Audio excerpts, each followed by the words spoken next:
ఛాతిలోకి pipe వేసిన తర్వాత రోగికి మూత్రానికి కానీ లేదంటే బాత్రూమ్కి వెళ్ళి రావాలి అంటే తప్పకుండా దీన్ని ఏం చేయాలి అంటే వెళ్లే ముందు ఇలా మడిచి పెట్టాలి, ఈ పైపు మూసేసేయాలి. మరియు ఈ సంచి ఉంది కదా, సంచిని మోకాళ్ళ కన్నా కిందికి పట్టుకోమని చెప్పాలన్నమాట.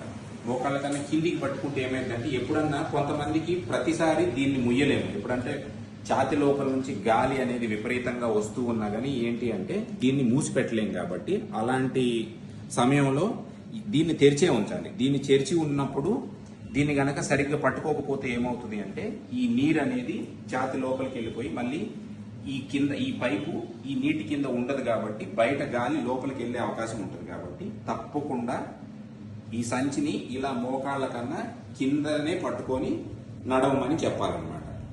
నడిస్తే ఏమవుతుంది అంటే ఈ నీరు అలానే ఉంటుంది. ఈ అండర్ వాటర్ సీల్ అనేది ఎప్పుడు అలా ఆ పైప్ అనేది ఆ నీళ్లలోనే ఉంటుంది. బయట గాలి లోపలికి వెళ్లకుండా రోగికి ప్రాణహాని కలగకుండా ఉంటుందన్నమాట.